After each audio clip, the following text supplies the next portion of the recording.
Live చూసాం. ఇక ఢిల్లీలో ఎంపీ ఉండవల్లి అరుణ్ కుమార్ మీడియాతో మాట్లాడుతున్నారు. ఇప్పుడు ఆ లైవ్ చూద్దాం.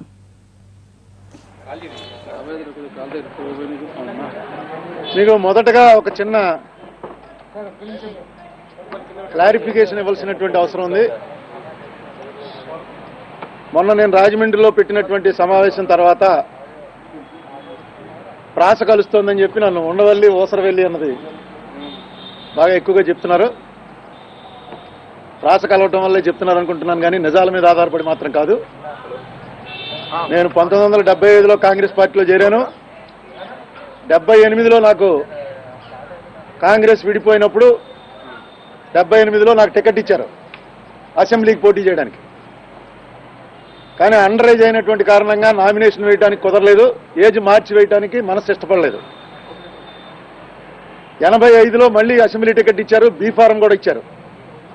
బీ ఫారం తీసుకుని రాజమండ్రి వచ్చిన తర్వాత వేరే మనిషికి టికెట్ మార్చాం, నువ్వే వెళ్ళి ప్రపోజ్ చేయని చెప్పారు. నేనే వెళ్ళి ఆ క్యాండిడేట్ని ప్రపోజ్ చేశాను. కాంగ్రెస్ పార్టీలో జాయిన్ అయినప్పటి నుంచి ఇవాళ వరకు కాంగ్రెస్ పార్టీలోనే ఉన్నాను. ఇక ముందు కూడా కాంగ్రెస్ పార్టీలోనే ఉంటాను.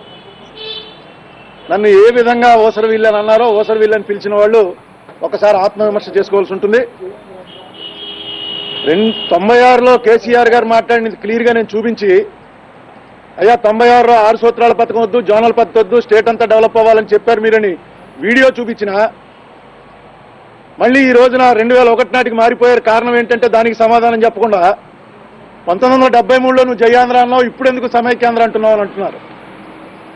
నేను అప్పుడు జయాంధ్ర అన్నాను, ఇప్పుడు సమైక్యాంధ్ర అని అంటలేదు. నేను చిన్న రాష్ట్రాలకు వ్యతిరేకం కాదు. తెలంగాణ విడిపోతుంది అని అంటే నేను ఏనాడు వ్యతిరేకించలేదు. అయితే ఇందులో కొన్ని ఆంధ్ర ప్రాంతం వాళ్ళకి సంబంధించినటువంటి అంశాలు ముడిపడి ఉండటం వల్ల, ముఖ్యంగా రాజధాని ఉన్నటువంటి ప్రాంతం నేను విడిపోతామని చెప్పడం భారతదేశ చరిత్రలో ఇదే మొదటిసారి. హైదరాబాద్ ఉన్నటువంటి ప్రాంతం మేము విడిపోతాం అంటున్నారు. క్యాపిటల్ నుంచి వాళ్ళు మమ్మల్ని వదిలేయండో అని పైకి అంటున్నారు, కానీ వాళ్ళు అంటున్న మాట ఏంటంటే మీరు బయటికి పొండో అని. బయటికి పొండో అని అన్నప్పుడు కూర్చోబెట్టి మాట్లాడి, ఏమిటి బయటకు మేము చేసినటువంటి తప్పులు ఏంటంటే మీరు దోపిడీదారులు, దొంగలు అంటారు. ఆ దొంగతనం ఏంటో దోపిడీదారితనం ఏంటో ఎప్పుడు చెప్పరు. ఇది కేవలం తెలంగాణ ప్రజల్లో ఒక రకమైనటువంటి ఏహ్యభావం, ఆంధ్ర రాయలసీమ ప్రజల పట్ల ఒక ఏహ్యభావాన్ని తీసుకొచ్చేటువంటి ప్రయత్నం చేస్తున్నారు తప్ప నిజంగా తెలంగాణ విడిపోవాలనేటువంటి ఆలోచన ఉంది అని మాత్రం ఎక్కడ అనిపించట్లేదు. క్యాపిటల్ నేను ఇంతకు ముందు కూడా మా పార్టీ వాళ్ళతోటి కేసీఆర్ గారితో కూడా మాట్లాడాను. కూర్చుని మాట్లాడుకోవడం, డిబేట్ డిస్కషన్ ద్వారా జరగాలండి అని. ఈవేళ మనకి భారతదేశంలో నాకు తెలిసి స్కాలర్ స్టేట్స్మెన్ పాలిటిక్స్లోకి వచ్చినటువంటి ఒక ఇప్పటివరకు కూడా అంతకు ముందు కానీ ఇప్పుడు కానీ ఇక ముందుకు కానీ హైలీ ఎడ్యుకేటెడ్ పొలిటీషియన్ ఎవరంటే స్కాలరు డాక్టర్ బిఆర్ అంబేద్కర్. ఆయన ప్రతి విషయం మీద ఆ రోజున ఏవైతే చెప్పారో అవన్నీ నిజాలయ్యాయి. 1940లో 7 సంవత్సరాల తర్వాత స్వాతంత్రం వస్తుందనుకుండగా ఒక పుస్తకం రాశారు. నేను ఈ పుస్తకాలు ఎందుకు చూపిస్తున్నానంటే ఇవి కూడా అబద్ధాలు, అంబేద్కర్ గారు రాయలేదు, వీడియో ఏదో తీసుకొచ్చి సృష్టించాడంటారని చూపిస్తున్నాను. ఇది 1940లో థాట్స్ ఆన్ పాకిస్తాన్ అని రాశారు. థాట్స్ ఆన్ పాకిస్తాన్ అనే పుస్తకంలో చాలా క్లియర్గా ముస్లిం లీగ్ డిమాండ్ గనక కాంగ్రెస్ పార్టీ వెంటనే ఒప్పుకుని పాకిస్తాన్ ఏర్పాటుకి సిద్ధమని చెప్పకపోతే బ్లడ్ షెడ్ తప్పదు, పాకిస్తాన్ విడిపోక తప్పదు, భయంకరమైనటువంటి రక్తపాతం కూడా తప్పదు. ముస్లిం లీగ్ డిమాండ్కి మీరు ఒప్పుకోండి అని ఎందుకు ఒప్పుకోవాలన్నది ఇంత ఎలాబరేట్గా రాసినటువంటి పుస్తకం నేను ఇంకోటి చూడలేదు. ఇది ఒక అద్భుతమైనది. ఏంటంటే జరగబోయేదాన్ని వీరబ్రహ్మేంద్ర స్వాముల వారు చెప్పారని మనం ఊరికే అనుకుంటూ ఉంటాం, కానీ ఒక పుస్తక రూపంలో జరగబోయేదాన్ని ఊహించి ఎలా జరుగుతుంది, ఎందుకు జరుగుతుంది, కారణాలేమిటి, ఏ ఏ ప్రాంతాల్లో జరుగుతుంది, ఎలా విడదీసేయాలని ఇంత బ్రహ్మాండమైనటువంటి పుస్తకం రాసిన వాళ్ళు ఎవరు లేరు. ఇదే అంబేద్కర్ గారు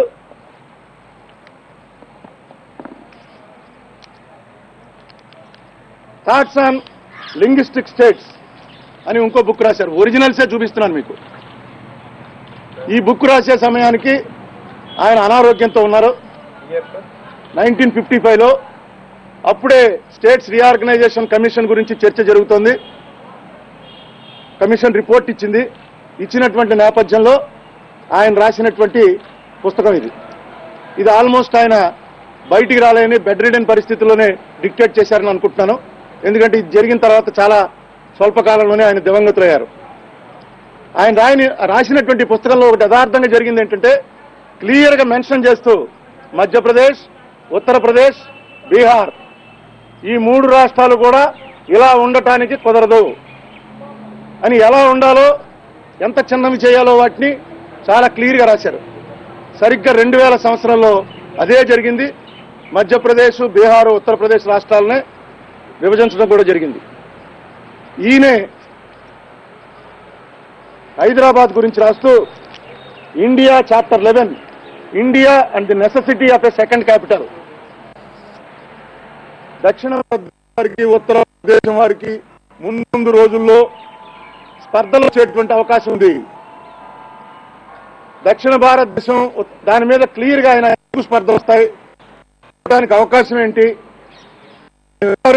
ఏం చేయాలి అని రాస్తూ దీని నివారణకి ఎప్పుడు మనకి మొఘల్ టైంలో క్యాపిటల్స్ ఉన్నాయి, బ్రిటిష్ వారు పరిపాలించినప్పుడు 2 క్యాపిటల్స్ ఉన్నాయి, భారతదేశానికి క్యాపిటల్స్ పెట్టండి, ఢిల్లీ ఎలాగా క్యాపిటల్ ఉంది, ఇంకొక నగరం హైదరాబాద్ నగరం అని చెప్పి చాలా క్లియర్గా రాస్తూ హైదరాబాదే ఎందుకు అన్న దాని మీద కూడా ఆయన మొత్తం హైదరాబాద్ నుంచి ఏ ఊరికి ఎంతంత దూరం ఉంది, హైదరాబాద్ ఎంత సెంట్రల్లీ లొకేటెడ్, ఇందులో ఇంకో మాట కూడా రాశారు, హైదరాబాద్లో సెకండ్ క్యాపిటల్ కట్టడానికి ఒక పార్లమెంట్ బిల్డింగ్ కడితే చాలు, ఈవేళ హైదరాబాద్లో ఉన్న పరిస్థితిలో అన్ని బిల్డింగ్స్ చవకగా వెళ్ళిపోతున్నాయి, వెంటనే వెళ్ళి హైదరాబాద్ని హ్యాండ్ ఓవర్ చేసుకుని హైదరాబాద్ బొలారం ఆ ఏరియాలో సెకండ్ క్యాపిటల్ పెట్టండి అనేటువంటి ఒక ప్రపోజల్ కూడా పెట్టారు. ఇది నేను ఈవేళ చెప్పట్లేదు, 2010లోనే ప్రణబ్ ముఖర్జీ గారికి రాశాను, మేడం సోనియా గాంధీ గారికి రాశాను, గులాం నబీ ఆజాద్ గారికి రాశాను. అయితే నెగోషియేషన్స్ అవి జరగవలసిన వాటిలో ప్రతిదాన్ని తీసుకొచ్చి పబ్లిక్లో కట్టవలసినటువంటి అవసరం లేదు. తెలంగాణ డివిజన్ అనే దాని మీద ఆలోచిస్తున్నప్పుడు ఇది కూడా ఆలోచించండి అని రాశాను. వీటి మీద కూర్చుని డిస్కస్ చేయవలసి ఉంది.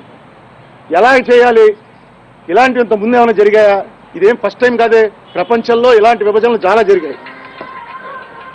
అంబేద్కర్ గారికి రైట్ హ్యాండ్గా సహాయపడినటువంటి వ్యక్తి రాజేంద్ర ప్రసాద్ గారి మాటల్లో, if doctor BR Ambedkar was the skilful pilot of the constitution through all its different stages, Shri BN Rao was the person who visualised the plan and laid its foundation. BN Rao అని చెప్పి మన తెలుగువాడే అయి ఉండాలి, ఈయన బిఎన్ రావు, బెనిగళ్ల నరసింహరావు, బెనిగళ్ల నరసింహరావు, ఇదిగో ఆయన ఫోటో ఇదండి.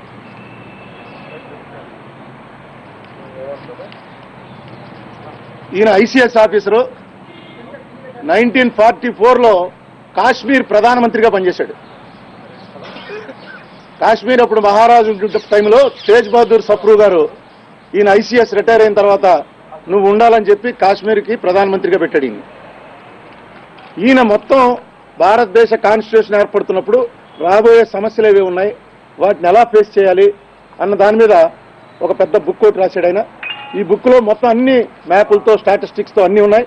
ఇందులో linguistic provinces and regional arrangements అనేటువంటి ఒక చాప్టర్ ఉంది. Linguistic provinces and regional arrangements.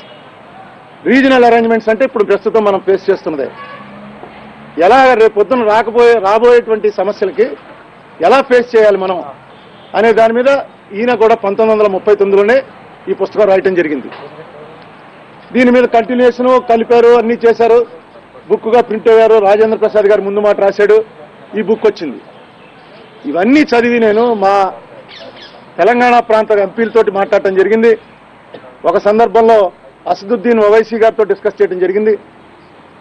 ఏంటి ఇలా వీటిలో ఇది ఫాలో అయితే అలా ఉంటుంది, డెన్మార్క్ ప్లాన్ ఉంటుంది, ఆస్ట్రియా డెన్మార్క్ కలిసి ఉండేవి, ఒకే మోనార్క్ కింద ఉంటూ రెండు వేరు రాజ్యాలుగా ఉండేది, డెన్మార్క్ ప్లాన్ అయితే అలా ఉంటుంది.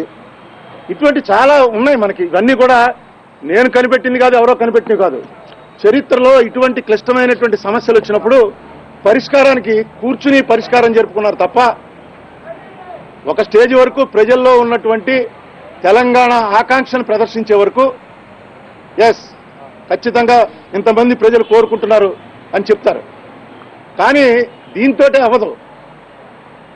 డైలాగ్ ఉండాలి, డిబేట్ ఉండాలి. ఈ డైలాగు డిబేటు అవ్వకుండా రాష్ట్రం ఏర్పడ్డ. ఎందుకంటే కాశ్మీర్ వాళ్ళకి మీరు తెలంగాణ నిరవధికంగా బంద్ చేస్తే కాశ్మీర్ వాళ్ళకో కేరళ వాళ్ళకో వాళ్ళకేం పట్టదది. మనల్ని మనమే పనిష్ చేసుకుంటున్నాం. చేయవలసింది ఇండియన్ పార్లమెంటు. అసెంబ్లీలో పెట్టేది డిస్కషన్ పెడతారు. అసెంబ్లీలో 294 మంది మాకు వద్దు రాష్ట్రం అన్నా సరే పార్లమెంట్ కొత్త రాష్ట్రం చేయొచ్చు. 294 మంది ఇమ్మన్నా సరే పార్లమెంట్ ఇవ్వమని అనొచ్చు. ఇండియన్ పార్లమెంట్కి రైట్ ఇచ్చారు. కానీ దాని అర్థం అసెంబ్లీలో అసలు పెట్టనే అక్కర్లేదని కొత్త అర్థం తీస్తున్నారు. అలా ఇప్పటి వరకు నాకు తెలిసి భారతదేశంలో ఏ రాష్ట్రమూ ఏర్పడలేదు. ప్రతి రాష్ట్రానికి కూడా అసెంబ్లీలో పెట్టడం జరిగింది. ఇటీవల జరిగిన 3 రాష్ట్రాలైతే ఇనానమస్గానే వాయిస్ ఓటు తోటే అసెంబ్లీలు పాస్ చేసి పంపించాయి. మరి ఈవేళ హైదరాబాద్ అసెంబ్లీలో పెట్టవలసినటువంటి అవసరం ఉంది. అసెంబ్లీలో 119 మంది స్పరగాను, 175 మంది సపోర్ట్ గాను, ఇవన్నీ లెక్కలు ఢిల్లీకి అక్కర్లేదు. కానీ అక్కడ డిస్కషన్ జరగాల్సినటువంటి అవసరం ఉంది. ఆ డిస్కషన్లో, ఆ డిబేట్లో ఏం జరిగాయి, ఎంత నిజం ఎంత అబద్ధం అన్నది పార్లమెంట్లో మళ్ళీ పార్లమెంట్ మెంబర్స్ దాని మీద డిస్కస్ చేస్తారు. ఇవన్నీ పక్కన పెట్టి ఈవేళ అర్జెంటుగా మేము ఇక్కడ అంతా స్తంభన చేస్తాం, ఈ స్తంభన చేయటం వల్ల ఇమీడియట్గా మీరు తెలంగాణ ప్రకటించాలి అనేటువంటిది ఏదైతే చేస్తున్నారో అది అవసరం లేదు అని చెప్పి నేను మనవి చేస్తున్నాను. అలాగే ముఖ్యంగా ఉస్మానియా యూనివర్సిటీ విద్యార్థులకి నేను మనవి చేసేది, మా టైంలో విద్యార్థులు మేము ఓటర్స్ కాదు. నేను డిగ్రీ అయిపోయి బయటకు వచ్చిన తర్వాత నాకు ఓటు హక్కు వచ్చింది. కానీ నేను డిగ్రీ చదువుతున్నప్పుడు నాకు ఓటు హక్కు లేదు. ఈవేళ ఇంటర్మీడియట్ అయిన వాళ్ళందరికీ కూడా ఓటు హక్కు ఉంది. మీరు స్టూడెంట్స్గానే కాకుండా ఈ దేశాన్ని నడిపించవలసినటువంటి ఆ బుర్ర కూడా మీకు మాకన్నా చాలా ఎక్కువ ఉంది. మీ సిలబస్ చూస్తేనే మాకు భయం వేస్తుంది. మీ 10th క్లాస్ బుక్ చూస్తేనే మాకు ఇదేంట్రా ఇంత ఎక్కువ పెట్టేశారు అనుకుంటున్నాం. దాంట్లోనే 90, 95 మార్కులు తెచ్చుకుంటున్నారు. మీరు ప్రపోజ్ చేయండి ఒక ఆల్టర్నేటివ్. ఏ రకంగా దీనికి ఈజీ సెటిల్మెంట్ చేయొచ్చు మీరు కూర్చోబెట్టండి. వెంకటేశ్వర యూనివర్సిటీ వాళ్ళు కానీ, అనంతపూర్లో యూనివర్సిటీ వాళ్ళు కానీ, ఆంధ్ర యూనివర్సిటీ వాళ్ళని కానీ అందరినీ పిలిచి, నాగార్జున యూనివర్సిటీ, స్టేట్లో ఉన్నటువంటి అన్ని యూనివర్సిటీ విద్యార్థి నాయకుల్ని పిలవండి. అక్కడ ఉన్నటువంటి సోషియాలజీ ప్రొఫెసర్స్ ఉంటారు, పొలిటికల్ అడ్మినిస్ట్రేషన్ ప్రొఫెసర్స్ ఉంటారు, వాళ్ళందరినీ పిలవండి. పిలిచి దీన్ని ఎలా సెటిల్ చేయాలి. ఇందులో ముఖ్యమైన ప్రధాన అంశం క్యాపిటల్ అనేది ప్రధానమైనటువంటి అంశం. ఇప్పటివరకు భారతదేశంలో క్యాపిటల్ ఉన్నటువంటి ప్రాంతం నేను విడిపోతామని ఎప్పుడు చెప్పలేదు. రెండోది నదీ జలాలకు సంబంధించినటువంటి వివాదం. ఇప్పటివరకు ఈ ప్రపంచంలో ఎక్కడా కూడా ఎక్కడి నుంచి అయితే నది పారుతోందో అక్కడ ఉన్నవాళ్ళు కింద వాళ్ళు మా నది దోచేస్తున్నారు, మా నీళ్లు దోచేస్తున్నారని చెప్పింది నా ఉద్దేశంలో ఎక్కడా జరిగి ఉండదు. ఎందుకంటే మీ ఇంటి మించే మాకు రావాలి కానీ నీళ్లు, మా దగ్గర ఏమి నీళ్లు, మేము సముద్రం ఒడ్డున ఉన్నాం, కలిసిపోయే టైంలోనే మా దగ్గరికి వస్తాయి. దీనికి ఎక్కడ మెయిన్ డిఫెక్ట్ ఎక్కడుంది, మనం నెగోషియేట్ చేయకపోవడం వల్లే ఉందని నేను భావిస్తున్నాను. అంతరాలు పెంచడంలో చూపించేటువంటి శ్రద్ధ కనుక అంతరాలను తగ్గించడంలో చూపించినట్టయితే ఈ భారతదేశానికి స్వాతంత్రం వచ్చిన తర్వాత అనేక కొత్త రాష్ట్రాలు ఏర్పడ్డాయి. అన్ని రాష్ట్రాలు ఏర్పడింది ఇంత వైలెన్స్, ఇంత గొడవతో ఏర్పడలేదు. ఇంత ప్రజల్ని, ఇంతమంది ఆత్మహత్యలు చేసుకునేటువంటి వాతావరణం సృష్టించబడి ఏర్పడలేదు. ఎక్కడో ఒక స్టేజ్లో ప్రజల మద్దతు ఉంది అని చూపించడం కోసమే ఈవేళ మద్దతు ఉందని చూపించారు మీరు, మేమేం కాదని అంటలే. కానీ దీన్ని ఇంకా ఇంకా తీవ్రతరం చేయటం ద్వారా ఏ రకంగా సాధిస్తారు అన్నది కూడా మీరు చెప్పాలి. ఇగో ఈ తీవ్రతరం అవటం వల్ల ఫలానా చోట జరిగింది, ఫలానా రాష్ట్రం ఇచ్చారు, మేము అదే లైన్లో తీవ్రతరం చేసి తెచ్చుకుంటాం అంటే ఎక్కడా అలాంటి దాఖలాలు లేవు. ఏ రాష్ట్రమైనా అసెంబ్లీలో తీర్మానం జరగాలి, పార్లమెంట్లో తీర్మానం జరగాలి, కొత్త రాష్ట్రం ఏర్పడాలి. దీనికి కావాల్సినటువంటి సుహృద్భావ వాతావరణం ఏర్పరచండి. మేమేదో తెలంగాణ ఏర్పడబోతుంటే దాన్ని అడ్డం పెట్టామని చెప్పేసి ఏదైతే ఆలోచన చేస్తున్నారో ఆలోచన కరెక్ట్ కాదు. అడ్డం పెట్టడానికి మాకున్నటువంటి రైటు ఏమీ లేదు. నేనెంతో కాశ్మీర్లో ఉన్నవాడు అంతే, కలకత్తాలో ఉన్నవాడు అంతే, కేరళలో ఉన్నవాడు అంతే. నాకెంతైతే రైట్ ఉందో ఈ దేశంలో ఉన్నటువంటి ఏ రాష్ట్రానికి చెందిన వాడికైనా అంతే రైట్ ఉంది. అది మన కాన్స్టిట్యూషన్. ఆ కాన్స్టిట్యూషన్లోనే ఏదైతే నిర్దేశించబడ్డాయో ఆ నిర్దేశించబడినటువంటి పద్ధతుల్లో మనం వెళ్ళడానికి ప్రయత్నం చేయాలన్నది నా ఆలోచన. అందుకే అనుకుంటాను గులాం నబీ ఆజాద్ గారి పార్టీ తరఫున కానీ, షిండే గారి గవర్నమెంట్ తరఫున కానీ ఇంకా నెగోషియేషన్ చేయాలి అని.